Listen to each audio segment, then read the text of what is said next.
Brought to you by Techno Camon 30 series.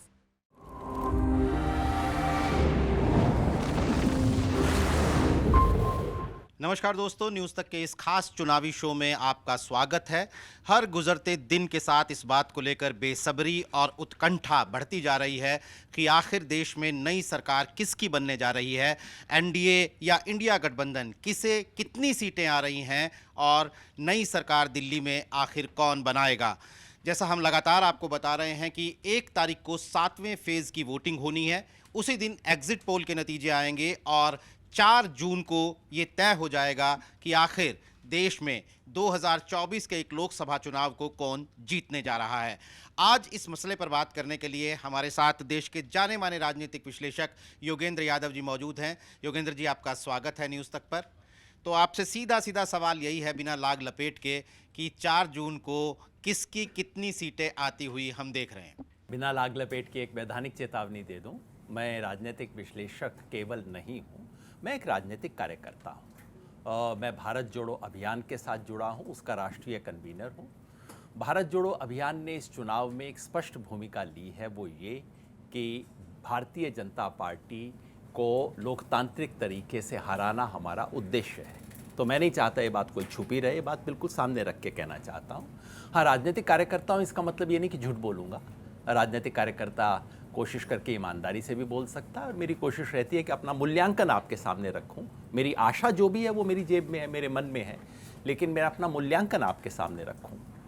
तो नीरज भाई, आपका सवाल था इस बार क्या होगा। फिर मैं स्पष्ट कर दूं, मैं ना तो पोलस्टर हूं, ना मैं पत्रकार हूं, और स्टॉक मार्केट और सट्टा मार्केट में भी मेरा कोई इंटरेस्ट नहीं है। तो मेरे लिए ये चुनाव इसका नहीं है कौन बनेगा प्रधानमंत्री। जरूर ये उत्कंठा है, सबके मन में होगी।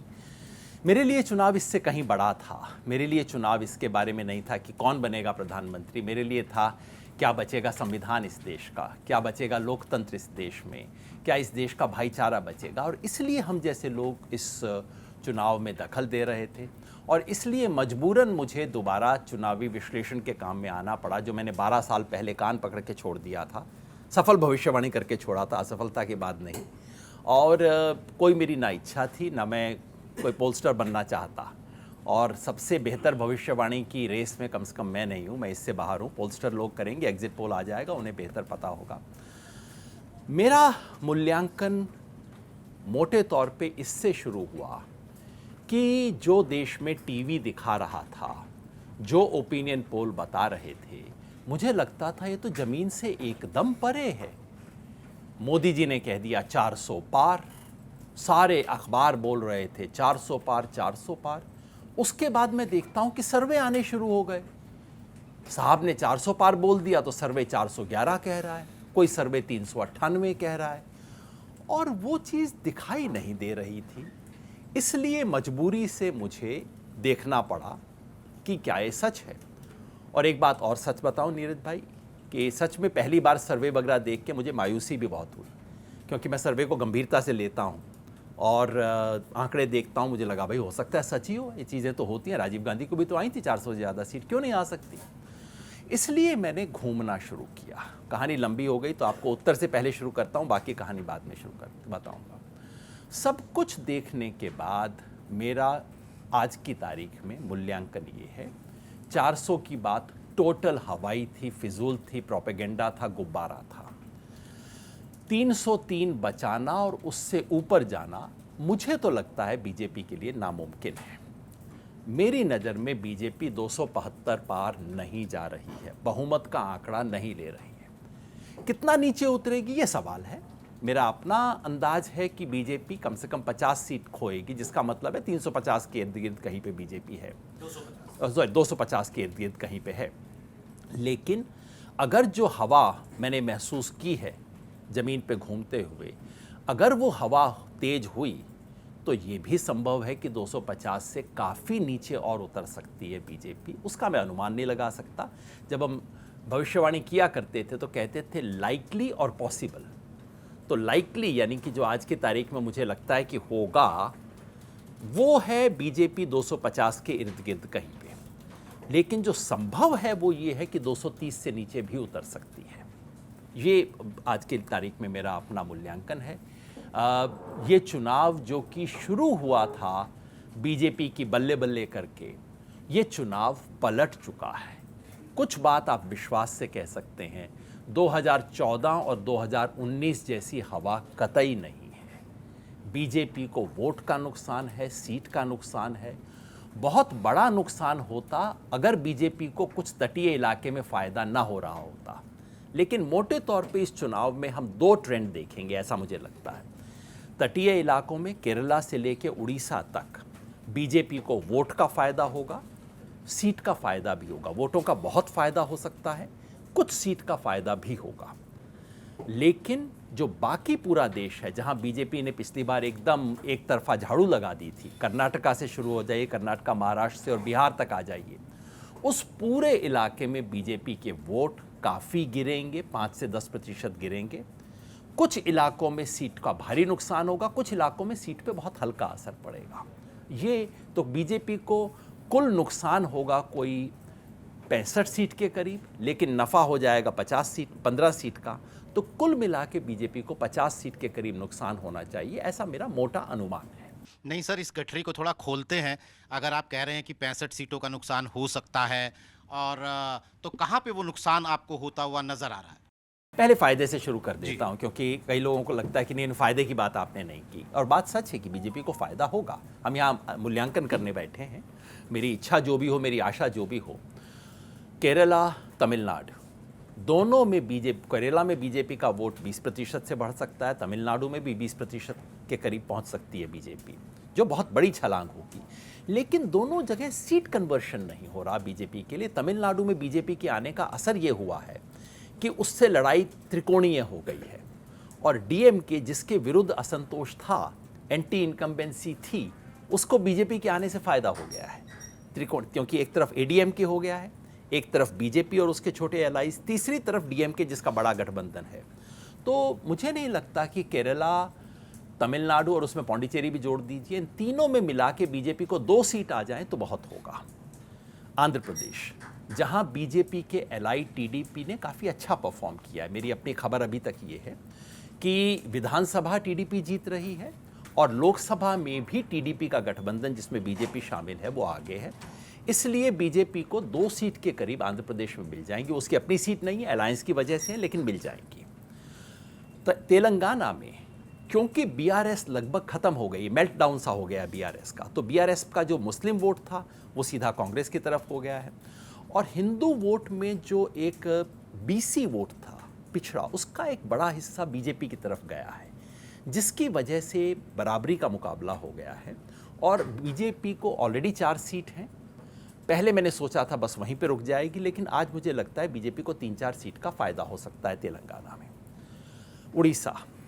उड़ीसा में सब खबर यही है कि विधानसभा चुनाव में भले ही नवीन पटनायक आगे हों, लेकिन लोकसभा चुनाव में बीजेपी गेन कर रही है। 8 सीट पिछली बार थी, 13 भी हो सकती हैं। तो इन सब को जोड़ लीजिए तो बीजेपी को कोई 12-13 सीट का फ़ायदा हो जाता है।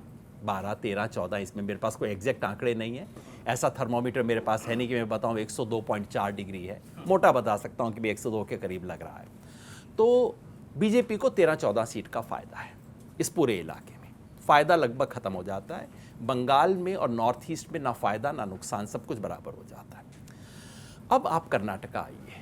खाली कर्नाटका में बीजेपी को जो झटका लगेगा वो पूरे कोस्टल पट्टी के फ़ायदे को बराबर कर देगा। कर्नाटका में बीजेपी के पास इस वक्त 25+1+1 27 सीट एनडीए के पास इस वक्त हैं, और आज की तारीख में अगर बीजेपी 14 सीट ले आए तो आप इसे गनीमत मानिए। बीजेपी और जेडीएस मिला के पहले राउंड में उनकी परफॉर्मेंस ठीक ठाक थी, क्योंकि वहाँ जेडीएस का इलाका भी था और प्रज्वल रवन्ना कांड तब तक लोगों तक पहुँचा नहीं था, वो केवल हासन में पहुँचा था।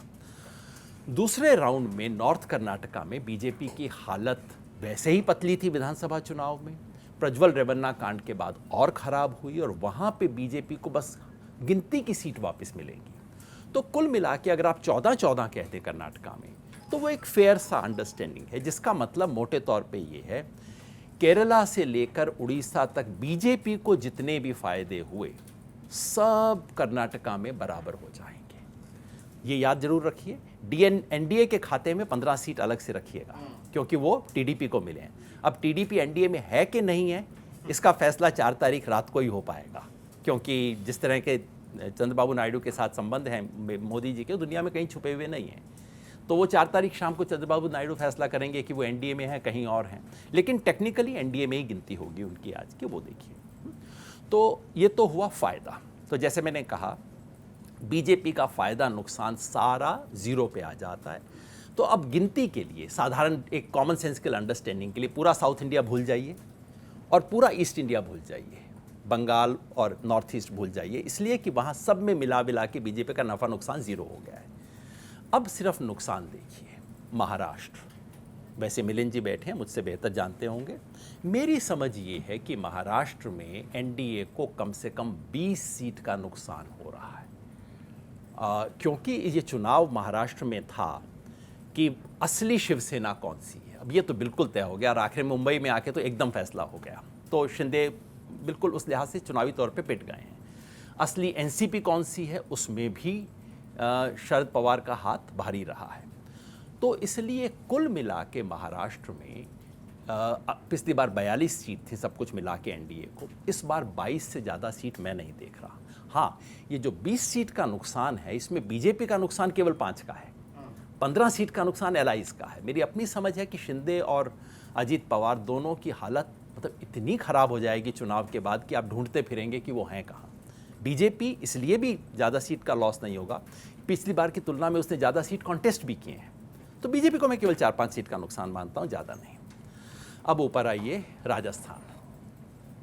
राजस्थान में जैसे मैंने कहा, ये जो पूरा इलाका है, यहाँ बीजेपी, देखिए कर्नाटका से लेके बिहार तक जब हम ट्रैवल करेंगे, इस पूरे इलाके में मेरा मानना है 2019 की तुलना में बीजेपी को 5-10% का वोट का नुकसान हर जगह है।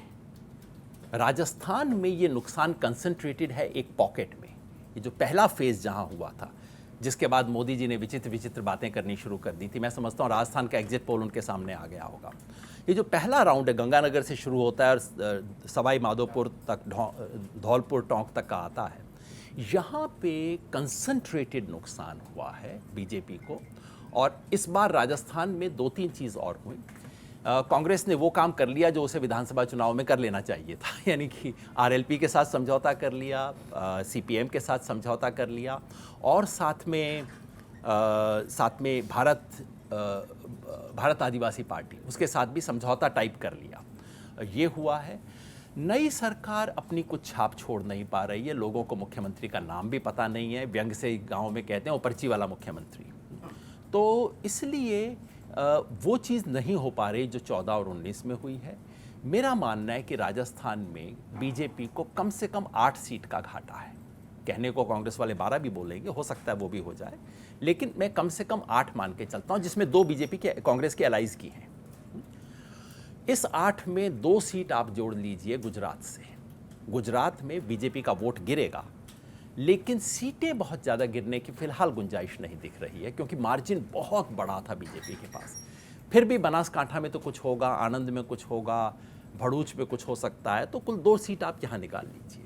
मतलब ये कि राजस्थान और गुजरात मिला के 10 सीट का लॉस, तो 20 + 10 30। अब आ जाइए उत्तर में, हरियाणा, दिल्ली, हिमाचल, पंजाब और लद्दाख तक। 1 सीट लद्दाख की बीजेपी की गई, 1 जम्मू में जा सकती है, 1 पंजाब में जा सकती है, चंडीगढ़ जा सकती है। हरियाणा में कम से कम 5 सीट, मैं पहले 6 मान रहा था। सब सूचना के बाद भी अभी भी मुझे लगता है हरियाणा एक स्टेट है जहां लगभग फिर बराबरी का मुकाबला हो गया है। एक तरह से विधानसभा चुनाव की तैयारी हो गई है। हरियाणा में किसान आंदोलन ने एक ज़मीन तैयार की थी। मुख्यमंत्री के रिज़ाइन करने के बाद बिल्कुल बीजेपी बैकफुट पे है, अलाइज छोड़ के भाग रहे हैं, और वहाँ बराबरी का मुकाबला है। कम से कम 5 सीट 6 सीट मैं समझता हूँ मिली हैं।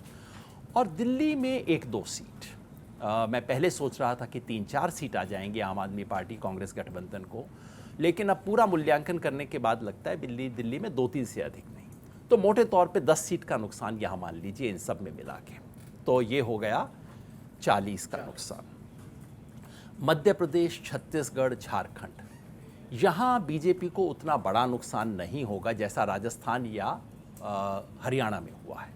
यहाँ मार्जिन बहुत ज़्यादा है बीजेपी के पास और उसको थोड़ा नुकसान होगा। तो इन तीनों राज्यों में मिला के मध्य प्रदेश में कह लीजिए कोई 4 सीट का नुकसान हो सकता है, एक ऑलरेडी थी, बीजेपी को 5 सीट का नुकसान हो सकता है टोटल।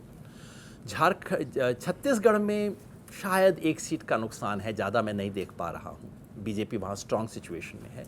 लेकिन झारखंड की आदिवासी सीट जो पहले फेज़ में गई और लास्ट फेज़ में जा रही है, दोनों में नुकसान है बीजेपी को। तो इन तीनों राज्यों में मिला के बीजेपी को 10 सीट का नुकसान, 50 पे पहुँच गए। एनडीए का टोटल देख रहे हैं। अब आ जाइए उत्तर प्रदेश और बिहार, जिसके बारे में सारा डिस्प्यूट है। उत्तर प्रदेश में इसमें कोई शक नहीं है कि मुख्यमंत्री उतने अलोकप्रिय नहीं हैं। ये भी बात सच है कि उत्तर प्रदेश में राशन के लिए बीजेपी को क्रेडिट दिया जाता है और लॉ एंड ऑर्डर का फैक्टर अभी भी बीजेपी के पक्ष में काम करता है। लेकिन बीजेपी के सांसदों के बारे में लोगों की राय बहुत खराब है, घोर एंटी इनकम्बेंसी है। लोग इस बात से तंग आ गए हैं कि सारे स्थानीय मुद्दों को बस मोदी मोदी करके दबाया जाता है, वो लोग अब उसके लिए तैयार नहीं हैं। और पहली बार मैं देख रहा हूँ कि बसपा का पुराना वोटर बसपा को छोड़ के सपा की तरफ आने को तैयार है, जो बीजेपी पहले आप कल्पना नहीं कर सकते थे उत्तर प्रदेश में इस चीज़ की। और एक दलित के अंदर ये मैसेज गया है कि भाई ये संविधान बचाने का चुनाव है। सारी चीज़ों को एक साथ लें और साथ में जो बिल्कुल कॉमन फैक्टर है जो पूरे इस इलाके में है, यानी कि कर्नाटका से लेके बिहार तक, महंगाई, बेरोजगारी, किसान की अवस्था, ये हर जगह है। इस सब को मिला के उत्तर प्रदेश में मैं देखता हूँ तो कम से कम बीजेपी को 10 सीट का नुकसान देखता हूँ। बीजेपी पिछली बार 62 थी, एलाइज के साथ 64 थी। बीजेपी कह रही थी हम तो यहाँ बढ़ाएंगे, 70 पार जाएंगे, मुझे ऐसी कोई सूरत दिखाई नहीं देती। 10 सीट कम, तो ये हो गया 60, बच गया बिहार। बिहार में पिछली बार 40 में से 39 सीट है, मार्जिन बहुत है बीजेपी और एनडीए के पास, लेकिन वहाँ से नेगेटिव ही जा सकते हैं। 39 में से 40 में से 39 लेने के बाद आप बढ़ तो सकते नहीं हैं। यहाँ तेजस्वी यादव की छवि इम्प्रूव हुई है, नीतीश कुमार की व्यक्तिगत छवि बहुत गिरी है बिहार में। और जो छोटी सी सरकार नीतीश और तेजस्वी की मिलके चली थी, उसमें जो कुछ अच्छे काम हुए सारा श्रेय तेजस्वी के खाते में गया, नीतीश जी के खाते में कुछ नहीं गया। कुल मिला के वहाँ मुझे लगता है एलाइज एनडीए को 15 सीट का नुकसान है, यानी कि कोई 24 के करीब सीट मैं मानता हूँ। मैं अभी भी कह रहा हूँ यूपी में भी और बिहार में कि भी एनडीए आगे है, लेकिन बिहार में कम से कम 15 सीट का नुकसान मैं देख रहा हूँ। और वहाँ भी बीजेपी को केवल 5 सीट का नुकसान है, 10 सीट का नुकसान एलाइज को है, सबसे बड़ा नुकसान जेडीयू को हो रहा है। तो कुल मिला के 75 सीट का नुकसान का मैंने आपको हिसाब बताया, ये एनडीए का नुकसान है, जिसमें से 20 सीट का नुकसान एलाइज का है, 50-55 का नुकसान बीजेपी। लेकिन 15 सीटें वहाँ बची हुई थी। जी बिल्कुल। तो इसलिए ये जो 25 सीट का नुकसान यहाँ एलाइज को हुआ टोटल मिला के, उसमें से 15 वो घटा दीजिए, तो एलाइज को सिर्फ 10 सीट का नुकसान हुआ। एलाइज पिछली बार 50 थे, बीजेपी 303 थी। एलाइज को 10 सीट का नुकसान हुआ, एलाइज 40 पे आ गए, 35 से 45 के बीच में कुछ भी कह लीजिए। बीजेपी को 50 सीट का नुकसान हुआ, बीजेपी 250 के करीब आ गई। मगर याद रखिए, जिसे हम बीजेपी के एलाइज कह रहे हैं, उसमें से आधे ऐसे हैं जिनका बीजेपी से कोई संबंध नहीं है। वो 4 तारीख की शाम को एलाइज बचेंगे या नहीं हम कह नहीं सकते। और दूसरा ये कि अंतिम 2 दौर में क्या होगा, ये जो मैंने सारी आपको कैलकुलेशन बताई, ये इस पे आधारित है कि एक हल्का सा अंडर करेंट बीजेपी के खिलाफ है इस पूरे इलाके में। अगर वो हल्का ना हो के थोड़ा सा स्ट्रांग हो गया, अगर वो 5% ना हो के 8% हो गया, और 5 और 8 में नापने लायक थर्मोमीटर मेरे पास नहीं है, अगर वो 5 का 8 हो गया तो बीजेपी का 250 की बजाय 230 से नीचे उतर सकती है, एलाइज 40 के बजाय 25-30 पे रह सकते हैं, और ऐसे में खेल बिल्कुल उलट सकता है। आपने जितना गणित राज्यों के हिसाब से बताया है, उससे लग रहा है कि बीजेपी को 50 और एनडीए को करीब 75 सीटों का नुकसान।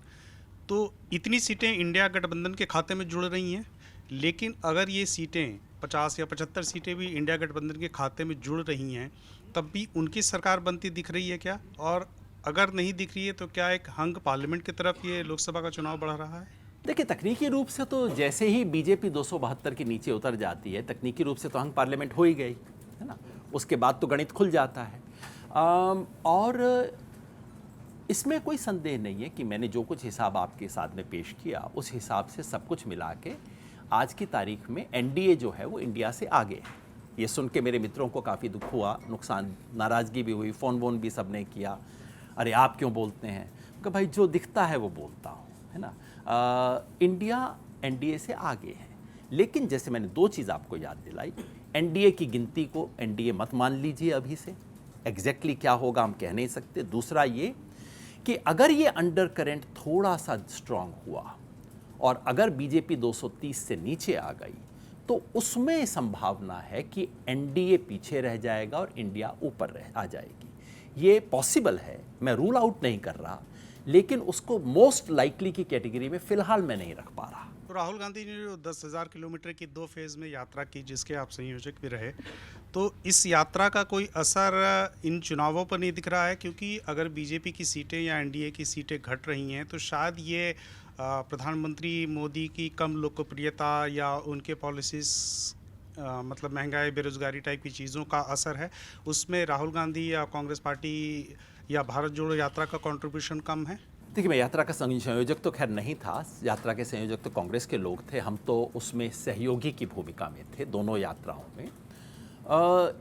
एक यात्रा पूरे देश का चुनाव का परिणाम बदल दे ऐसा तो ना होता है, ना होना चाहिए।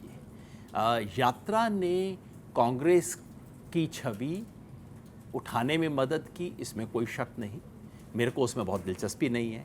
मेरे को दिलचस्पी ये है कि देश में उत्तर प्रदेश विधानसभा के चुनाव के बाद वो जो माहौल बन गया था ना कि भैया आप तो 2029 ही देखो, उससे पहले देख ही क्यों रहे हो, अब तो गाड़ी, अगला जंक्शन स्टॉप यही है गाड़ी का, वो माहौल बदलने में इस यात्रा का बहुत बड़ा योगदान रहा।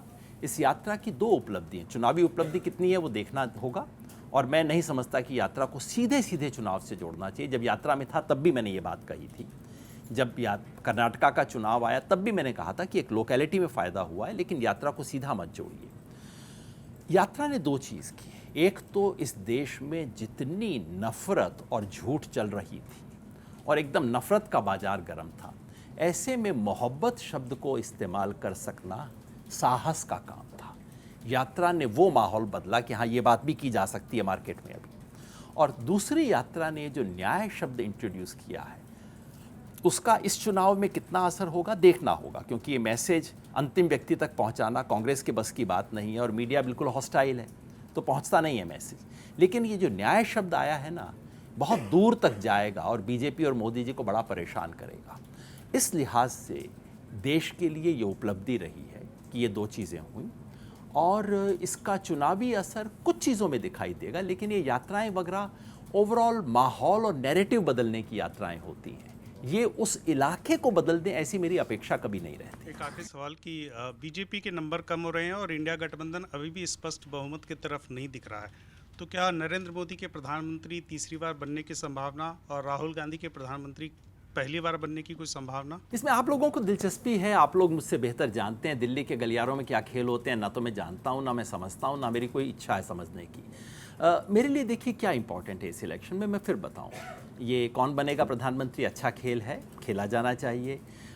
मैं इन सब खेल से कोई 12 साल पहले ऊब गया था और ऊब के कान पकड़ के छोड़ दिया था, भैया मुझे इसमें कोई इंटरेस्ट नहीं है, ये मैं नहीं, चाहे दुनिया जो मर्जी सोचे, मेरा धंधा नहीं है।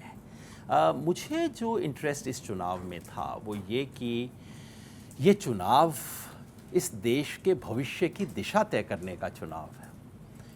ये तय होना था कि अगर बीजेपी के इस झूठ और नफ़रत के कैंपेन पे पब्लिक इस देश की मोहर लगा देगी, फिर तो संविधान गया, और खुल के बोल ही रहे थे संविधान को करेंगे, बाद में उन्हें ठीक करना पड़ा, लेकिन बोल रहे थे। दूसरा ये कि लोकतंत्र जो रूस में हो रहा है, पुतिन जो करते हैं, बिल्कुल उसी के नक्शे कदम पे हम बढ़ रहे थे, तो क्या हम उधर बढ़ेंगे, मेरे लिए ये इंपॉर्टेंट था। और तीसरा, देश का जो एक बेसिक कैरेक्टर है, आइडिया ऑफ इंडिया है, भारत का स्वधर्म है, वो बचेगा या नहीं। मुझे इस चुनाव में सबसे बड़ी उम्मीद ये दिखाई देती है कि वो बचने की सूरत आ गई है, परिणाम जो भी हो। देखिए, अगर बीजेपी को 303 से एक सीट कम आती, या मोटे तौर पे कहिए 300 से एक सीट भी कम आती है, तो क्या मैसेज जाता है कि 400 पार करने चले थे और 300 आर हो गए। एक नैतिक हार होती है। अगर बीजेपी को 272 से नीचे आती है, क्या मैसेज जाता है कि भाई चुनाव हार तो गए थे, सरकार बना ली। और अगर 250 से नीचे आती है तो क्या मैसेज जाता है कि ये मोदी की व्यक्तिगत हार है। और फिर उनकी कुर्सी हिलाने वाले काफ़ी लोग बीजेपी के अंदर हैं। जितने मेरे जैसे लोग त्रस्त हैं, आप कहेंगे नहीं, पर आप मीडिया वाले भी जितने त्रस्त हैं इस सरकार से, पर आप ज़्यादा त्रस्त नहीं हैं। सबसे ज़्यादा त्रस्त वो लोग हैं जो बेचारे बीजेपी के अंदर हैं, तो उन सब का मुंह भी खुल जाएगा। मेरे लिए ये ज़्यादा महत्वपूर्ण है, और वो मुझे इस चुनाव में उम्मीद है कि इस चुनाव में कम से कम इस देश के लोकतंत्र का जो गला घुट रहा था वो घुटने से रुकेगा। वो रुकेगा तो आपके मीडिया सहयोगी, आपकी सिस्टर कंपनियां भी हैं, उन सब का थोड़ा थोड़ा गला खुल जाएगा। मेरे को इतना अच्छा लगता है पत्रकारों का जिस दिन गला खुल जाता है, बोलते हैं, कितना सुंदर लगता है, नहीं? मुझे अच्छा लगेगा। कोर्ट के जजेस साहिबान को 20-20 साल पुराने फैसले याद आ जाएंगे। कोर्ट में कानून में लिखी इबारतें अचानक उनके सामने बड़े अक्षरों में आनी शुरू हो जाएंगी, वो नोट करना शुरू कर देंगे। एक हिंदुस्तानी के रूप में हमारा सर ऊंचा हो जाएगा कि इस देश के कोर्ट बोल भी सकते हैं। और सड़क पे जो मेरे जैसे लोग हैं, बेचारे आंदोलनजीवी जो सड़क के ऊपर घूमते हैं, उनको भी हाथ उठा के यूँ करने में थोड़ा हिम्मत आ जाएगी, है ना? ये मेरे लिए ज़्यादा महत्वपूर्ण है। कौन बनेगा प्रधानमंत्री का सवाल मेरे लिए सच में इतना महत्वपूर्ण नहीं है। चलिए योगेंद्र जी, ये तो 4 तारीख को तय होगा कि प्रधानमंत्री कौन बनेगा, लेकिन आपके इस विश्लेषण को बहुत शेयर किया जा रहा है, जो लगातार आप अपना प्रेडिक्शन बता रहे हैं। गांव देहात में आपके प्रेडिक्शंस की चर्चा है, उत्तर प्रदेश और बिहार के। मैं यूपी से हूं और यूपी तक देखता हूं, यूपी से जुड़ा सवाल पूछूंगा। भाजपा तीसरी बार सत्ता में आएगी, उसके नेताओं को ये कॉन्फिडेंस उत्तर प्रदेश देता है, 80 लोकसभा सीटें आती हैं। एक बार हमारे दर्शकों के लिए आप 80 लोकसभा सीटों में आज, जब 6 चरण के चुनाव हो चुके हैं, 7वां चरण 1 तारीख को हो जाएगा, आप उत्तर प्रदेश में भाजपा को कितनी सीटें दे रहे हैं? जो आप कह रहे हैं कि अगर वेव थोड़ा सा तेज हुआ तो मान लीजिए कि थोड़ा सा तेज वेव है, तो कितनी सीटें उत्तर प्रदेश में? देखिए, वैसे तो मैं कौन होता हूँ देने वाला, अनुमान लगा सकता अनुमान हूँ। और 1 तारीख को एग्जिट पोल आ जाएंगे, मुझसे बेहतर होंगे। एग्जिट पोल जाहिर है मुझसे, उनके पास बेहतर गणित है, उनके पास बेहतर एविडेंस है, मैं तो बहुत लिमिटेड एविडेंस पे। लेकिन चूंकि उत्तर प्रदेश इतना सेंट्रल था, इसलिए मैंने इस बार उत्तर प्रदेश में बहुत समय लगाया। 1000 किलोमीटर कम से कम अकेला उत्तर प्रदेश में घूमा। मैं अकेला नहीं घूमा, एक टीम के साथ घूमा। पहले गया यहाँ गाज़ियाबाद से निकलते हुए ऊपर मुजफ्फरपुर और मुजफ्फरनगर और सहारनपुर वगैरह गया। दूसरी बार लखनऊ से निकला, बाराबांकी, उन्नाव, रायबरेली, अमेठी होते हुए, फिर प्रतापगढ़ और इलाहाबाद से होते हुए मिर्ज़ापुर और बनारस। फिर भी संदेह रहा तो फिर आज़मगढ़ से वापस बनारस की तरफ घूमते हुए आया। ये सब देखने के बाद जो मेरी समझ है, और मैं समझ का आधार बता देता हूँ और आपके दर्शकों से सबसे अनुरोध करता हूँ, आपके मन में संदेह होगा कि भैया तो पॉलिटिकल वर्कर है, इसने तो शुरू में ही कह दिया मैं बीजेपी के खिलाफ हूँ, हम इसकी बात क्यों माने। बिल्कुल आप आराम से स्वयं जांच कीजिए। मैं बार बार पिछले 6 सप्ताह से मैं सबसे कह रहा हूँ कि आप खुद जांच कीजिए। मुझे उत्तर प्रदेश में क्या मिला मैं बताता हूँ। मुझे 1000 किलोमीटर उत्तर प्रदेश घूमने के बाद एक भी ऐसा व्यक्ति नहीं मिला, एक्चुअली एक व्यक्ति मिला जिसने कहा हो कि पिछली बार मैंने बीजेपी को वोट नहीं दिया था लेकिन इस बार डालूंगा। यानी कि 2022, ज़्यादातर को 2022 याद था, कुछ को 2019 भी याद था। एक व्यक्ति मिला केवल, उसकी अलग कहानी है, किस दिन आपको बताऊंगा, बड़ी विशेष कहानी थी उस व्यक्ति की। मुझे ऐसे लोग नहीं मिले, नगण्य थे, जिन्होंने कहा हो कि हमने सपा या कांग्रेस को वोट पिछली बार दिया था लेकिन इस बार नहीं देंगे। बसपा के वोटर सकुचा रहे थे ये कहने में कि हम बसपा के वोटर थे और इस बार बसपा को देंगे, लेकिन मेरा अनुमान है कि अधिकांश वोट टिके, कुछ वोट गिरे, कुछ बीजेपी की तरफ भी गए, लेकिन उसका एक हिस्सा पहली बार सपा की तरफ गया, सपा और कांग्रेस की तरफ। ये कैसे संभव हुआ? या तो इसलिए कि बसपा के वोटर को लगा कि भाई संविधान जाने का मामला, इस बार तो कुछ करना पड़ेगा, या कांग्रेस और राहुल गांधी की उपस्थिति ने अखिलेश को एक थोड़ा सा स्वीकार्य बना दिया। हो सकता है ये बात हुई हो। लेकिन सबसे बड़ी बात जो है वो ये कि जिन लोगों ने पिछली बार बीजेपी को वोट दिया, जिन्होंने कहा कि हमने पिछली बार बीजेपी को वोट दिया, उनमें से हर 3 में से 1, कहीं 4 में से 1, कहीं 5 में से 1 व्यक्ति ने खुल के कहा जी पिछली बार वोट दिया था, इस बार वोट नहीं दूंगा, इस बार साइकिल को दूंगा, पंजे को दूंगा, ये सब लोगों ने कहा। मतलब कि बीजेपी का वोट खिसक रहा है, इसमें कोई संदेह नहीं है। अब कितना खिसकेगा इसके बारे में अलग अलग मूल्यांकन हो सकते हैं। मेरी अपनी मान्यता है कि खिसकने के बाद भी आज की तारीख में बीजेपी हो सकता है बाकियों से आगे हो। आखिरी 2 राउंड में क्या हुआ इसका इतना अच्छा मुझे मूल्यांकन नहीं है। खबर आ रही है कि पूर्वी उत्तर प्रदेश में सपा काफ़ी गेन कर रही है, लेकिन मैं उसके बारे में पक्का मूल्यांकन नहीं कर पाऊंगा। मेरा इसलिए मानना है कि पिछली बार बीजेपी को 13% की लीड थी सपा बसपा के ऊपर। इस बार बीजेपी की लीड घट के 5-6% हो जाएगी, और अगर 5-6% की लीड है तो बीजेपी को 50-52 से ज़्यादा सीट आ नहीं सकती। बीजेपी को 50-52 की सीट बात करना बीजेपी की हार की बात करना नहीं है। याद रखिए कि बीजेपी सन 1991 के चुनाव में और ऐसे तमाम चुनाव में जब बीजेपी उत्तर प्रदेश में जीतती थी तब उसको 50-51 सीट आया करते थे, वहाँ पे है।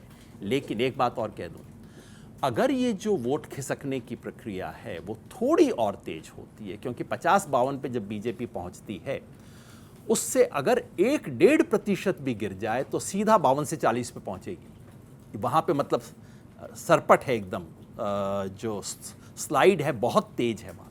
बीजेपी अब ऐसे पॉइंट पे है जहाँ से स्लाइड बड़ी तेज है, तो 52 का 40 होते देर नहीं लगेगी। उसमें से क्या होता है मैं नहीं कह सकता, लेकिन इतना मैं भरोसे से कहता हूँ कि बीजेपी की सीट ना तो बढ़ रही हैं, ना जहाँ हैं वहाँ हैं, नीचे आ रही हैं। ये मैं पहले दिन से कह रहा हूँ।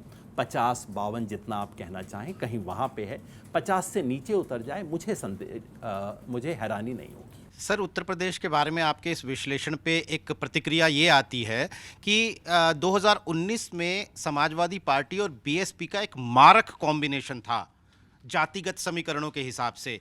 वहाँ पर इसीलिए बीजेपी को एक झटका भी लगा। वो 10 सीटें मायावती ने जीती और 5 सीटें सपा ने जीती। क्या कांग्रेस और समाजवादी पार्टी का कॉम्बिनेशन बसपा और सपा से भी मजबूत है क्या, जो इस बार नुकसान हो जाएगा बीजेपी को? जी नहीं, उनका स्टार्टिंग पॉइंट बसपा और सपा के कॉम्बिनेशन से नीचे है, इसमें कोई संदेह नहीं। पिछली बार क्या हुआ था कि सपा बसपा का जो कॉम्बिनेशन था वो कागज पे बहुत अच्छा था, जमीन पे एक तो बसपा को सारी जीतने वाली सीटें मिली, सपा को नहीं मिली। दूसरा, वोट ट्रांसफ़र सपा के पहले बीएसपी जानी जाती थी वो पार्टी जो अपना वोट ट्रांसफ़र करवा सकती थी। वहाँ हुआ ये कि सपा ने अपने वोट बसपा को ट्रांसफ़र किए, लेकिन बसपा ने अपने वोट ट्रांसफ़र नहीं किए, तो व्यवहार में वो अलायंस कमज़ोर हो गया था।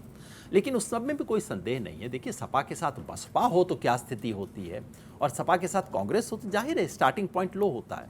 अगर आज की तारीख में सपा और बसपा एक साथ होते और बीजेपी के खिलाफ इतना असंतोष होता तो इस वक्त तो हम ये बात कर रहे होते कि सपा बसपा को 55 सीट आएंगी कि 60 सीट आएंगी।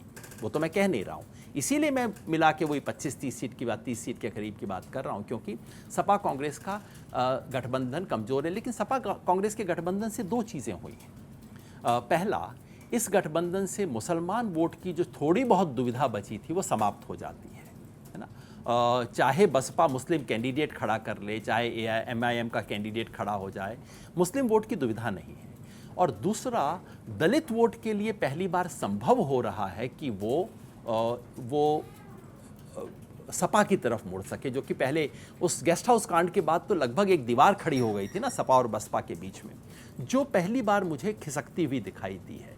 इसके चलते मेरी अभी भी एक्सपेक्टेशन है कि इसी कारण से जो आप बता रहे हैं, उसी कारण की वजह से मैं कहता हूं कि 10% स्विंग होने के बाद भी बीजेपी आज की तारीख में आगे है, क्योंकि जो अलायंस है वो सामने उसका स्टार्टिंग पॉइंट लोअर है। और योगेंद्र सर, आपके विश्लेषण को चूंकि पूरा देश सुनता है, समझता है, वैसे आप सब कह तो रहे हैं इतनी अच्छी अच्छी बातें कि गांव में देखा जाता है, देश समझता है। मेरे को ऐसी कोई गलतफहमी है नहीं। आप लोग देखते हैं, बहुत अच्छी बात। नहीं, बिल्कुल सर, हम लोग बहुत गंभीरता से देखते हैं, सुनते हैं और समझते भी हैं। इस विश्लेषण का आधार क्या है? लोग कह रहे हैं कि जो योगेंद्र यादव पहले विश्लेषण करते थे और अब 2024 में जो विश्लेषण कर रहे हैं, कौन सा मेथड अपना रहे हैं जो कह रहे हैं कि 75 सीटों का नुकसान हो जाएगा ये? और चूंकि मैं बिहार से हूँ इसलिए इसमें एक और सवाल ऐड ऑन कर रहा हूँ सर। तेजस्वी यादव अकेले कैंपेन कर रहे हैं मुकेश सहनी के साथ मिलकर, 23 सीटों पर वो चुनाव लड़ रहे हैं। 0 से उनको शुरुआत करनी है बिहार में, चूंकि एक भी सांसद नहीं है, तो उनकी सीटें कितनी बढ़ सकती हैं? और नीतीश कुमार के नुकसान का आपने जिक्र किया, चूंकि महाराष्ट्र और बिहार से इस गठबंधन को सबसे ज़्यादा उम्मीद है, तो तेजस्वी को कितनी सीटें आने की उम्मीद है और नीतीश कुमार को कितना नुकसान हो सकता है सर? पहले बिहार का उत्तर दे देता हूँ, जहाँ थोड़ा बहुत मैं घूमा भी और मेरा एक प्रिय प्रदेश है। वैसे बिहार से मेरा कोई पारिवारिक रिश्ता कतई नहीं है, लेकिन दिल का रिश्ता है और हमेशा मुझे लगता है बिहार नहीं गए तो आपने भारत नहीं समझा। तो मैं नहीं, पर बिहार में कुछ बहुत विशेष है। बिहार में सड़क पे कोई व्यक्ति आपको जो मुहावरा दे सकता है, और ये पंजाब में भी मैं देखता हूँ, सड़क पे ऐसा मारक पॉलिटिकल मुहावरा देगा कि आप सोचते रह जाएंगे उसके बारे में। और एक ज़माने में जब मैं लिखता था तो बिहार मतलब सिर्फ बिहार था जहाँ लोग ना सिर्फ कहते थे कि हम आपके लेख पढ़ते हैं, बल्कि कह दे आपने 2.5 साल पहले अपने लेख में ये पंक्ति लिखी थी। ये सिर्फ बिहार में होता है और कहीं नहीं होता। मुझे लगता है आपने बिल्कुल सही कहा, महागठबंधन 0 से शुरुआत कर रहा है, 1 सीट थी, कुछ भी नहीं था उसके पास। लेकिन इस बार 2-3 चीज़ हुई हैं। एक तो ये कि नीतीश जी की छवि व्यक्तिगत रूप से बहुत गिरी है, और मैं ईमानदारी से बताऊं, मैं निराश हूं, मेरे को बहुत दुख हुआ इस चीज़ से। एक तरह क्योंकि नीतीश कुमार मेरे एक गुरु भाई हैं, किशन पटनायक के पहले शिष्यों में से वो थे, मैं भी उनका एक शिष्य था, तो इसलिए और नीतीश के बारे में मेरी आमतौर पे एक अच्छी राय रही है।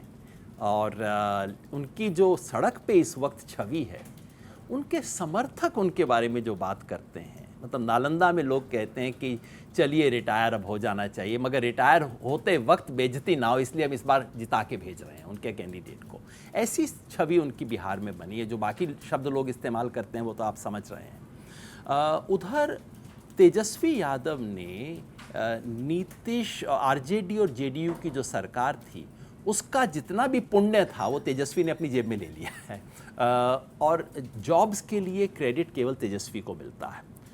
इस वक्त जो कोएलिशन बना है वहाँ, पूर्णिया की अगर बात छोड़ दें जहाँ खटपट काफ़ी ज़्यादा हो गई, लेकिन कुल मिला के एक प्रभावी कोएलिशन बना है।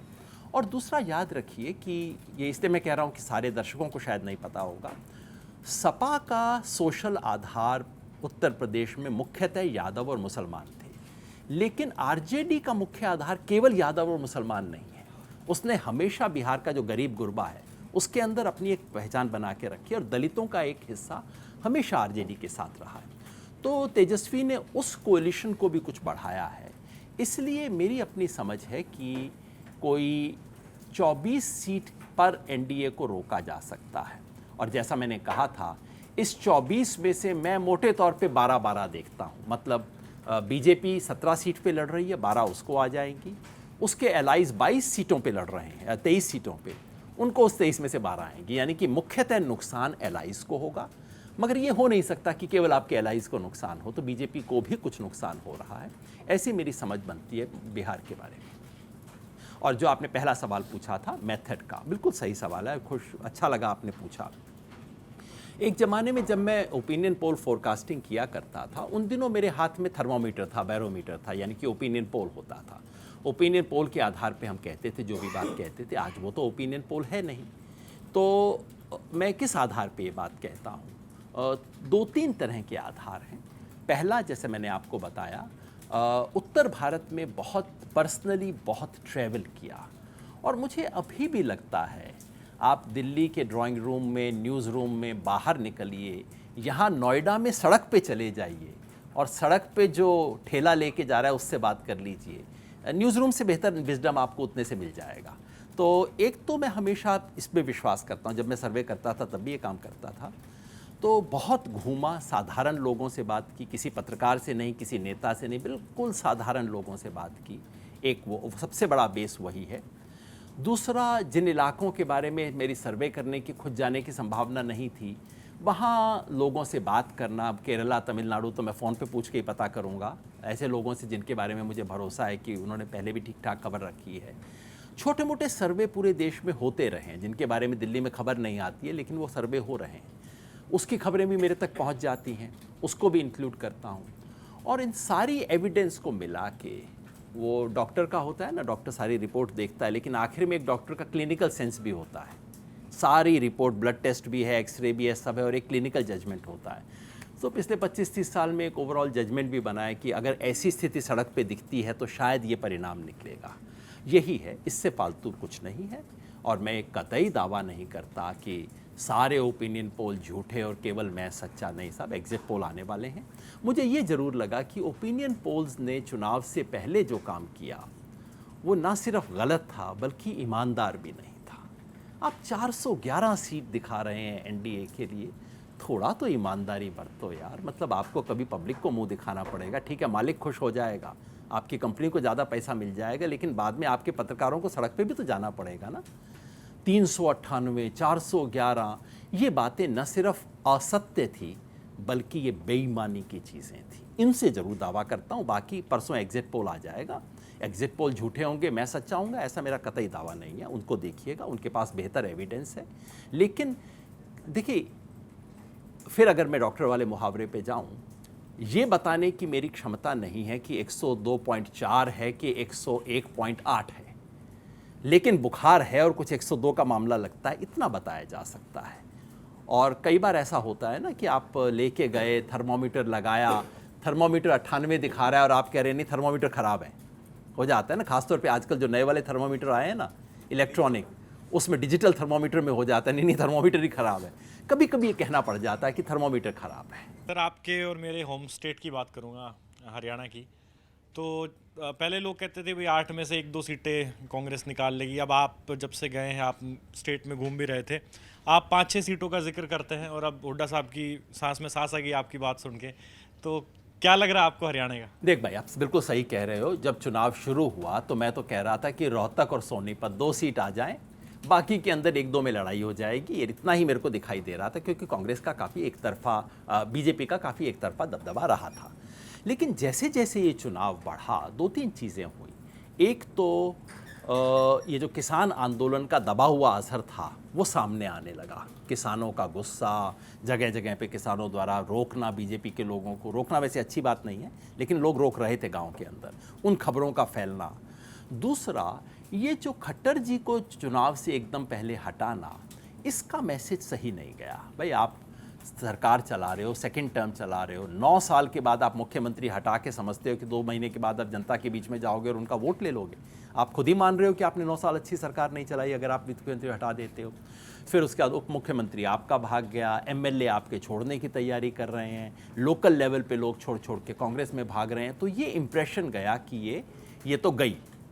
और माहौल आ रहा है हरियाणा में विधानसभा चुनाव का। एक तरह से हरियाणा का लोकसभा चुनाव तो विधानसभा की तैयारी है, रिहर्सल चल रही है वहाँ। इन सब का मिला जुला असर ये हुआ कि चुनाव के नज़दीक आते आते कांग्रेस उठनी शुरू हुई। तो आज की तारीख में मैं कम से कम 5-1 सीट मानता हूँ जहाँ कांग्रेस बिल्कुल स्पष्ट आगे मुझे दिखती है। 1-1 सीट का वैसे मूल्यांकन नहीं है। देखिए, सिरसा हुआ, रोहतक हुआ, सोनीपत हुआ, भिवानी हुआ और कुरुक्षेत्र। इन सब में एक जनरल मान्यता अब ये लग रही है कि कांग्रेस यहाँ तो आगे आ रही है। फरीदाबाद जैसी सीट, जहाँ मतलब कोई मानने को तैयार नहीं होगा कि फरीदाबाद हार सकती है बीजेपी।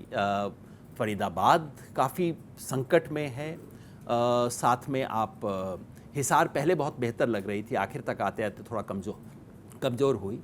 लेकिन इन सब सीटों को, और मैं कहूँगा जो बच गई सीटें, गुड़गांव, करनाल जैसी सीटें, अंबाला, लड़ाई वहाँ पे भी हुई है। जिसका मतलब है कि बीजेपी जो लगभग 30% के मार्जिन से शुरू किया था इलेक्शन, पिछली बार ना कांग्रेस को 30% के करीब था, उनका 60% के करीब वोट था, वहाँ से यहाँ तक आने का मतलब है कि ये तो भूकंप आ चुका है। तो हरियाणा में बहुत कुछ बदला है। और अगर मामला 5-5 के करीब रहता है, अब 6-4 हो सकता है, 4-6 हो सकता है, अगर वैसा रहता है तो विधानसभा चुनाव बीजेपी के लिए बहुत टेढ़ी खीर बन जाएगा। अच्छा सर, ये वोट्स का कास्ट लाइन पे डिवीजन बीजेपी के बड़ा फेवर में रहता है हरियाणा में, हमने देखा है। तो आप पहलवान आंदोलन की बात करते हैं, किसान आंदोलन की बात करते हैं, तो इसको भी बीजेपी के लोग हालांकि खुल के नहीं कहते, लेकिन नीचे वो लोग इसको ऐसे प्रोपोगेट करते हैं कि पर्टिकुलर कास्ट के लोग जो हैं वो इस आंदोलन में ज़्यादा रहें। तो आप जब घूमे स्टेट में, आपको लगता है कि इस बार कास्ट का डिवीजन ज़्यादा है या फिर वो चीज़? देखो, सिर्फ हरियाणा का खेल नहीं है। बीजेपी बात सब तरह की कहती हैं, लेकिन हकीकत ये है कि हर राज्य में कोई ना कोई बंटवारा करवाना बीजेपी की रणनीति का हिस्सा है।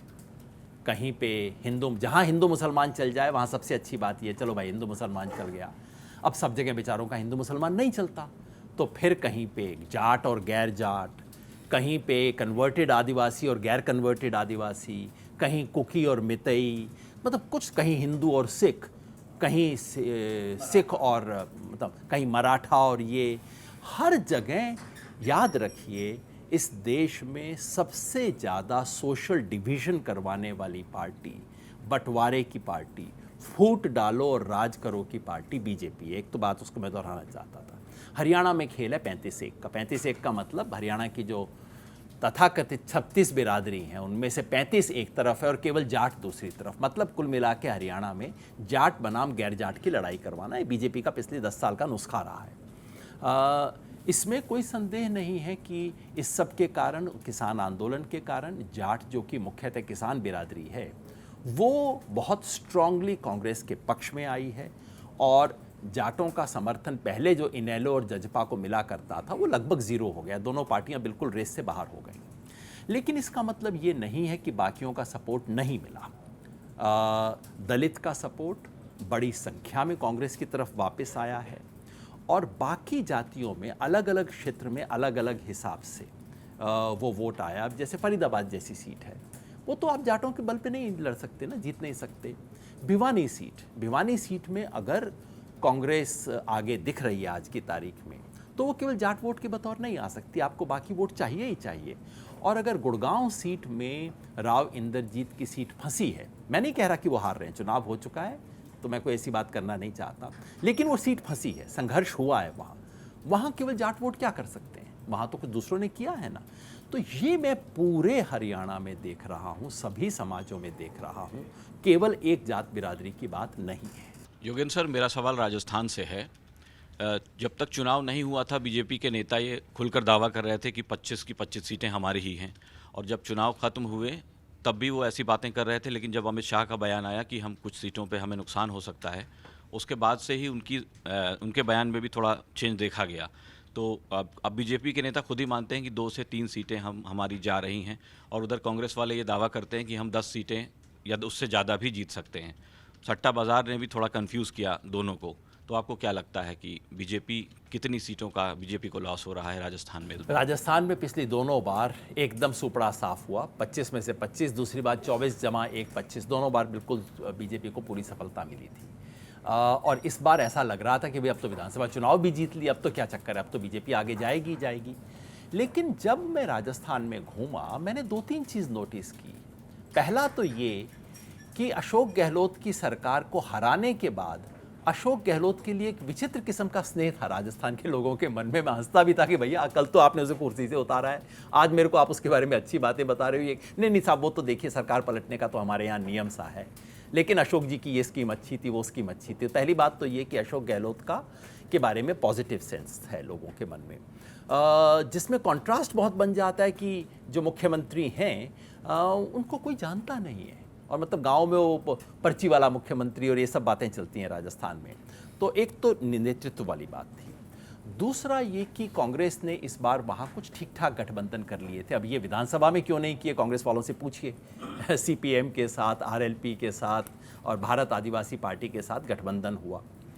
और तीसरा ये कि कुछ खास एक इलाके में, ये जो किसान आंदोलन वाली पट्टी राजस्थान की है, जो पूर्वी और उत्तरी पट्टी जो है, ये आप गंगानगर से शुरू हो जाइए, गंगानगर, चूरू, सीकर, झुंझुनू, अपना अलवर, भरतपुर, जयपुर, दौसा, सवाई माधोपुर, टोंक, ये जो पूरी पट्टी है, इस पट्टी में किसान आंदोलन का असर हुआ, किसान समुदाय का गुस्सा बढ़ा। और याद ये भी रखिए कि यही वो पट्टी है जहां फौज का इस देश में सबसे ज़्यादा रिक्रूटमेंट होता है। झुंझुनू, सीकर जैसे इलाके हैं, वहाँ अग्निवीर को लेके बेहद गुस्सा था। इन सब चीज़ों का परिणाम ये हुआ है कि राजस्थान में जो ओवरऑल बीजेपी की लीड थी, फिर जो लगभग 30% के करीब थी, वो लीड घट के बहुत कम हुई है। इस पट्टी में लगभग बराबरी का मुकाबला हुआ है। अब बराबरी के मुकाबले के बाद में क्या होता है तो हर कोई दावा कर सकता है। मैं नहीं समझता कोई 2-3 सीट का मामला है, निश्चित ही उससे ज़्यादा का मामला है। कांग्रेस चाहेगी कि 12 का बन जाए, 12 शायद ना हो, तो इसलिए मोटे तौर पे मैं 8 सीट का अनुमान देख रहा हूँ, जिस 8 में 2 सीट शामिल हैं ऑपोजिशन कांग्रेस के सहयोगियों की। और देखिए, एक तो इस पट्टी में हुआ, मगर जब ओवरऑल वोट शेयर गिरता है तो बाकी इलाकों में भी कोई सीट जहाँ अच्छा मुकाबला हो जाए वो सीट निकलने की स्थिति में आ जाती है। अब जैसे आप बांसवाड़ा की सीट देखिए जहाँ भारत आदिवासी पार्टी थी, नागौर की सीट देखिए जहाँ आरएलपी थी, या बाड़मेर देख लीजिए जहाँ त्रिकोणीय संघर्ष हो गया। ऐसी सीटें निकलने की अब एक गुंजाइश बन गई है। पहले 2019 में जिस तरह का मार्जिन था बीजेपी के पास, वहाँ तो पहाड़ भी डूब जाए, मतलब इस तरह का था। लेकिन अब जब पानी उतरना शुरू हुआ है तो कम से कम चोटियाँ बाहर आनी शुरू हो जाएंगी, है ना, ये मेरी उम्मीद है। तो राजस्थान में आज भी मैं कहूँगा बीजेपी आगे है, लेकिन कम से कम 6-8 सीट की गुंजाइश मुझे राजस्थान में दिखाई देती है कांग्रेस के लिए। 6-8 की 10 हो जाए कोई आश्चर्य नहीं। यादव साहब, थोड़ी सी बात मध्य प्रदेश की कर लेते हैं। 2019 में बीजेपी को मध्य प्रदेश की 29 में से 28 सीटें मिली थी, केवल एक छिंदवाड़ा की सीट कांग्रेस के खाते में आई थी। इस बार बीजेपी ने टारगेट रखा कि हम 29 के 29 जीतेंगे। लेकिन क्या आपको लगता है कि इस चुनाव के बाद बीजेपी का जो दावा है या बीजेपी की ये प्लानिंग है वो सक्सेस होती हुई नज़र आती है? क्या वो 29 में से 29 सीटें हासिल कर पाएगी, या फिर कांग्रेस के खाते में केवल जो एक सीट जो 2019 में आई थी इस बार कुछ बढ़ सकती हैं, कुछ संभावनाएं बन सकती हैं? राजस्थान में, मध्य प्रदेश में कांग्रेस की स्थिति उतनी बेहतर नहीं है जितनी राजस्थान में। एक तो ये कि मध्य प्रदेश में बीजेपी का जो आधार है, सांगठनिक आधार इतना गहरा है, लोग कहते हैं लगभग गुजरात जैसा, लेकिन मैं उन्हें याद दिलाता हूं कि गुजरात ने मध्य प्रदेश की कॉपी की है, मध्य प्रदेश ने गुजरात की कॉपी नहीं की है। जनसंख्या का मूल प्रदेश मध्य प्रदेश है। एक तो सांगठनिक आधार है, दूसरा वहाँ पे मार्जिन इतना ज़्यादा है और कांग्रेस पार्टी अभी हाल ही में रिस्ट्रक्चर की गई है, तो वहाँ थोड़ा उन्हें समय लगेगा वो सब करने में। लेकिन फिर भी मैं मानता हूँ कि चूंकि ओवरऑल, जैसे मैंने कहा, पानी जब उतरने लगता है तो कुछ कुछ चोटियाँ पहाड़ की दिखाई देने लग जाती हैं। मेरे को लगता है कि छिंदवाड़ा के बारे में मैं स्पष्ट नहीं हूँ, कई लोग कह रहे हैं छिंदवाड़ा संकट में हो सकता है, जो संभव है।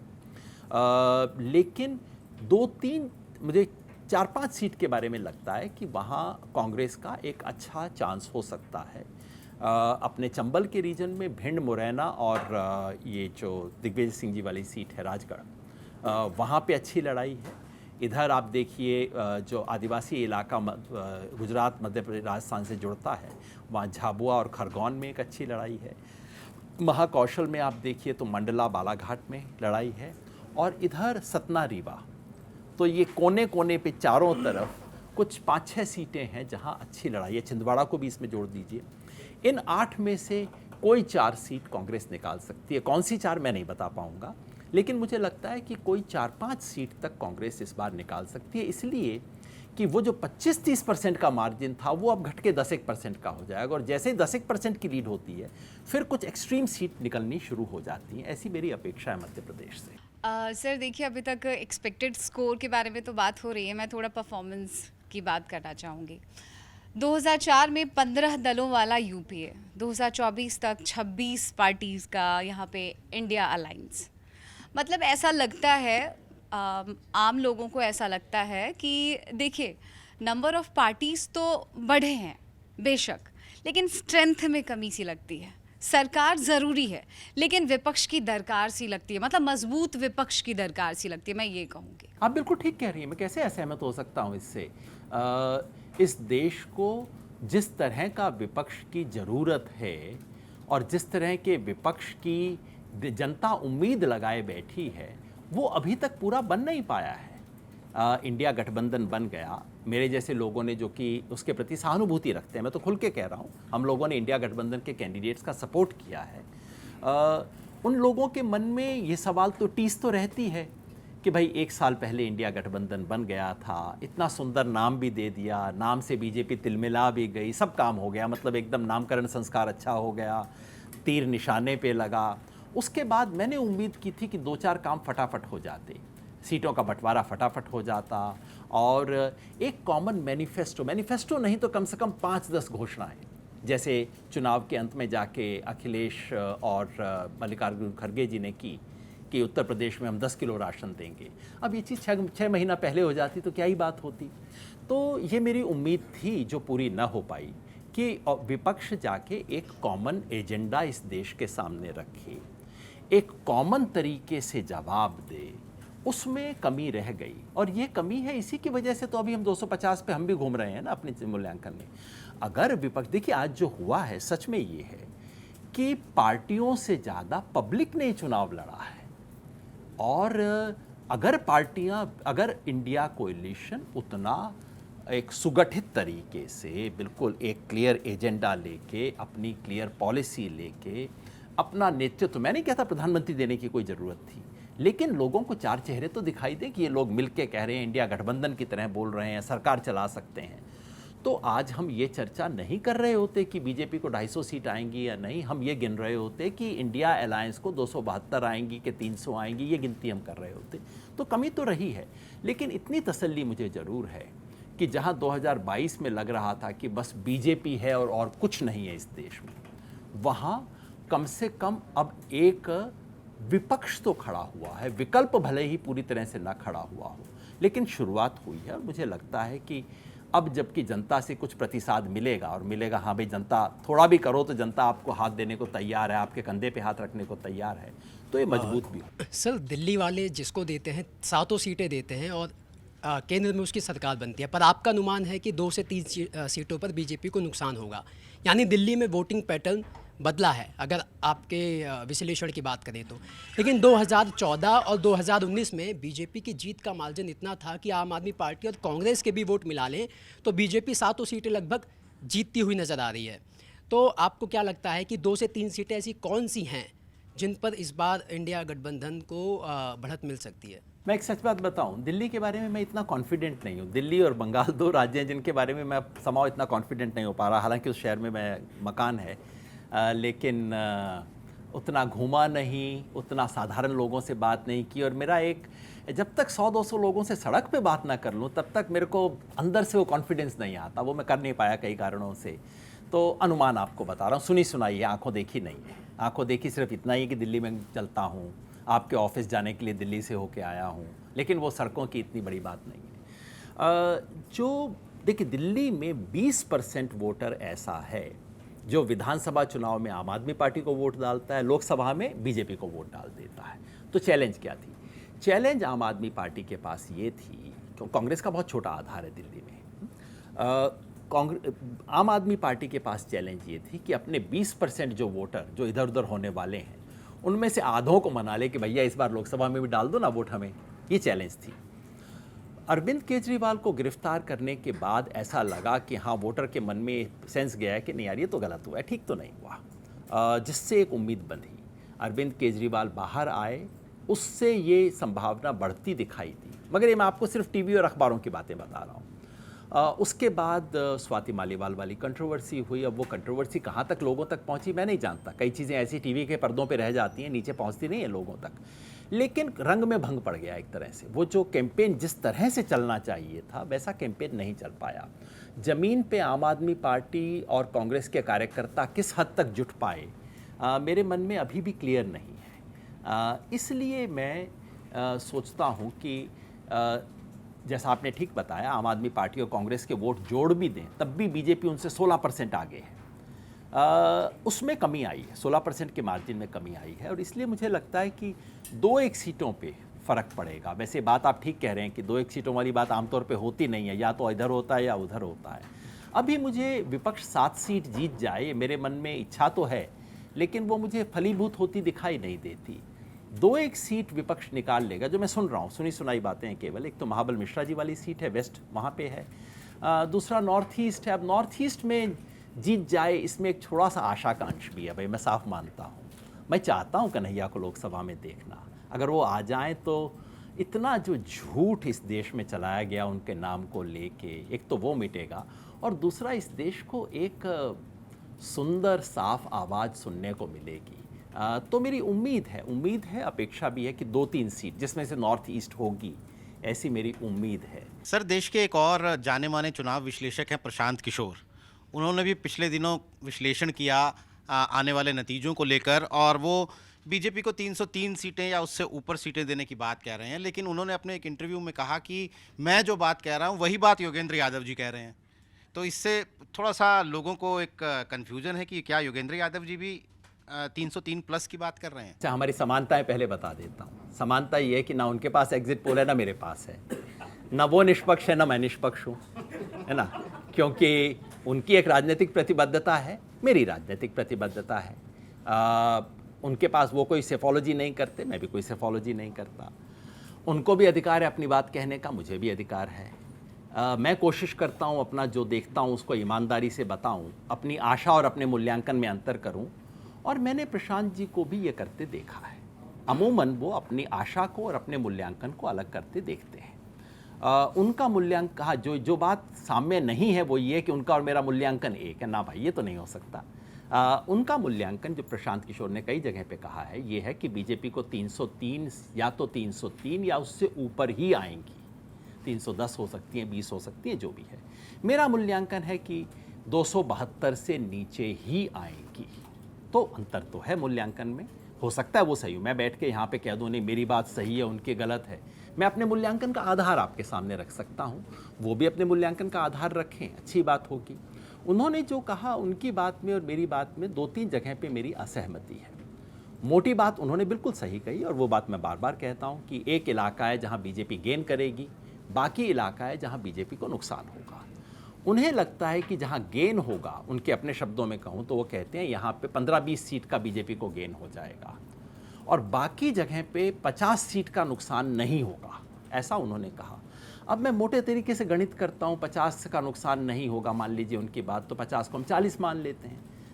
अब 20 में से 40 घटाऊँ तो मेरे हिसाब से तो -20 होता है, वो +20 कैसे हो जाता है ये मैं समझ नहीं पाया। तो एक तो ये असहमति है, गणित की असहमति है। तो दूसरा, उन्हें लगता है कि यहाँ जो 15-20 का नुकसान होगा, बाकी पूरे देश में बीजेपी को 15-20 का जो फ़ायदा हो जाएगा इस कोस्टल बेल्ट में, उन्हें लगता है बाकी पूरे देश में मिला के बीजेपी को 15-20 का नुकसान नहीं होगा। ये मुझे बिल्कुल ही समझ नहीं आता। भाई आप कर्नाटक और महाराष्ट्र 2 राज्य देख लीजिए, बाकी तो सब छोड़ दीजिए, खाली कर्नाटक और महाराष्ट्र में मिला के उनको तो ज़्यादा नुकसान हो रहा है। तो इसलिए असहमति है। और मुझे जो शायद मोटी असहमति है वो ये है कि मुझे लगता है कि इस पूरे इलाके में कर्नाटका से लेके बिहार तक एक हल्की सी हवा है जो बीजेपी के वोट को काटे जा रही है। अच्छा, मज़े की बात यह है कि प्रशांत किशोर स्वयं कहते हैं कि मोदी का अब वो चार्म नहीं रहा, कि बीजेपी से लोगों का हल्का हल्का कटाव शुरू हो गया है और राम मंदिर नहीं चला, ये सब बातें सहमत हैं। लेकिन उससे उनका निष्कर्ष है कि लेकिन सीटों का नुकसान नहीं होगा, ये मुझे पूरे तरीके से समझ नहीं आता। मेरे विचार से मैं भी नहीं कह रहा हूँ कि आंधी चलेगी, सारी सीटें उखड़ जाएंगी, लेकिन जैसा मैं बार बार कह रहा हूँ, मेरे विचार से पानी उतरना शुरू हो गया और उतरेगा तो कुछ आपको टोपियाँ दिखनी शुरू हो जाएंगी, कुछ मंदिर के बुर्ज दिखने शुरू हो जाएंगे, वो राज्यों में शुरू हो जाएगा। तो मेरी और उनकी असहमति है, मूल्यांकन की असहमति है। इसके अलावा मीडिया जो बाकी सब खेल कर रहा है, मेरी उसमें कतई कोई दिलचस्पी नहीं। प्रशांत किशोर बनाम योगेंद्र यादव, ऐसा कुछ नहीं। सब कुछ करने के बाद परसों ही हमारी आधा घंटा बड़े मज़े से एक दूसरे से बात हुई, तो कोई ऐसी बनाम वाली बात नहीं है। और उनकी बातों की एक मायने में मैं कद्र करता हूँ कि वो राजनीति के बारे में थोड़ा बारीकी से बात करते हैं। इस देश में राजनीति के बारे में लठमार बात करने का एक संस्कार आ गया है, और आप दूसरे से असहमत हैं तो उसे बेईमान और आस्तीन का सांप और बिका हुआ कहने से पहले आप रुकते ही नहीं हैं। ये मुझे कभी समझ नहीं आई भाषा, इसकी क्या ज़रूरत है। असहमति है, हो सकता है वो सही हो, मुझे लगता है मैं सही हूँ और मैं उसके कारण सामने रख रहा हूँ। लेकिन मोटी बात ये, अगर 303 से ऊपर सीट आती हैं, निश्चित तो प्रशांत किशोर की बात सही है, और 272 से नीचे आती हैं तो शायद मेरी बात में कुछ वजन होगा। दोनों एक बात तो नहीं है, कम से कम ये तो बात स्पष्ट है।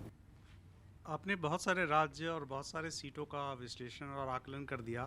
2 सीट रह रही है, रायबरेली और अमेठी। उसमें जो कांग्रेस का मूव था उसको लेकर बहुत सारा कन्फ्यूज़न है। रायबरेली में राहुल गांधी चले गए, लेकिन अमेठी में क्या कांग्रेस सांकेतिक लड़ाई लड़ रही है या स्मृति ईरानी के लिए वॉकओवर दिया गया है? ये क्या पॉलिसी थी, इसके पीछे क्या राजनीति? देखिए, अमूमन मुझे व्यक्तियों और एक सीट में बहुत दिलचस्पी होती नहीं, और मेरा उस तरह का एक्सपर्टीज़ भी नहीं है। सीटों को समझने के लिए जिस तरह की स्थानीय पकड़ आपकी होनी चाहिए, वैसी मेरी है नहीं। संयोग है कि मैं दोनों सीटों पर गया था, रायबरेली अमेठी। देखिए, रायबरेली तो केक वॉक थी, गांधी परिवार का कोई व्यक्ति वहाँ खड़ा हो जाए। पिछली बार सोनिया गांधी शायद कोई 1,60,000 से जीती थी, इस बार मैं समझता हूँ 2 लाख से अधिक से जीत तो वो तो होनी ही थी। तो रायबरेली तो केक वॉक है, उसमें ज़्यादा सोचने की बात नहीं है। और उसकी वजह ये है कि वहाँ गांधी परिवार का एक वोट बैंक है उनके नाम से, कि इन्होंने हमारे लिए रेल कोच फैक्ट्री लगाई, इन्होंने हमारे लिए एम्स लाया, इन्होंने ये किया वो किया, और बहुत लोग बिल्कुल डायरेक्ट बेनिफिशियरी हैं उनके। तो उनके पास एक अपना वोट बैंक है। प्लस अगर राहुल गांधी वहाँ गए हैं तो जाहिर है वो बढ़ेगा, उसमें कुछ सोचने की बात नहीं है। रही बात अमेठी की, जब मैं अमेठी में घूमा और तब तक तय नहीं था कि वहाँ कैंडिडेट कौन होगा, एक बात स्पष्ट थी कि स्मृति ईरानी के कामकाज के बारे में सामान्य लोगों में असंतोष था, और स्मृति ईरानी के बारे में बीजेपी के लीडर्स में भारी गुस्सा था और बीजेपी के लीडर्स मतलब बैठ के रणनीति बना रहे थे कि उनको कैसे हराया जाए। तो इस फैक्टर को भी मत भूलिएगा आप। और तीसरा, जो पूरे उत्तर प्रदेश में अगर वो एक बहाव है जो मैं समझता हूँ 5-7% का नुकसान है, तो वो अमेठी को भी करेगा। केएल शर्मा दिल्ली के स्टूडियो के लिहाज से हल्के व्यक्ति प्रतीत हो सकते हैं, लेकिन रायबरेली अमेठी में उनको कोई हल्का मानने वाला नहीं होगा, क्योंकि पिछले 20-30 साल से वहाँ का पूरा मैनेजमेंट केएल शर्मा जी ने किया है। वो व्यक्ति है जो वहाँ गांव-गांव को पहचानता है, गांव-गांव का व्यक्ति उनको पहचानता है। तो ये वॉकओवर जैसी स्थिति नहीं है। मुझे हैरानी नहीं होगी अगर स्मृति ईरानी वो सीट हार जाए। डिपेंड करता है कि ओवरऑल अंडर करेंट किस तरफ है। अगर ओवरऑल अंडर करेंट थोड़ा सा भी उत्तर प्रदेश में है, जैसा कि मुझे लगता है कि है, तो स्मृति ईरानी हार सकती है। तो दोस्तों, आज हमने योगेंद्र यादव जी के लंबे तजुर्बे और हाल में उनके जो ज़मीनी अनुभव हैं उनके ज़रिए ये समझने की कोशिश की कि 4 तारीख को जो चुनावों के नतीजे आएंगे उनकी तस्वीर क्या हो सकती है, अगली सरकार किसकी बन सकती है और कौन सी पार्टी अब कहाँ खड़ी हुई है। जब नतीजे आएंगे योगेंद्र जी, तब भी हम आपके साथ ज़रूर बातचीत करेंगे और इन पूर्वानुमानों का धमकी तो नहीं है। आकलन करने की भी कोशिश करेंगे कि आखिर ये कितने सही थे, कितने गलत थे। लेकिन आज आपने एक तफसीली चर्चा हमारे साथ चुनावों को लेकर की, नतीजों को लेकर की, इसके लिए आपका बहुत बहुत शुक्रिया। तमाम दर्शकों का आभार। दोस्तों, तमाम तक चैनल्स पर हम 4 जून तक इसी तरह नतीजों की नब्ज़ पहचानने की कोशिश करते रहेंगे। आप लगातार बने रहिए तमाम तक चैनल्स के साथ। योगेंद्र जी, आपका एक बार बहुत बहुत फिर शुक्रिया। दर्शकों का आभार। नमस्कार।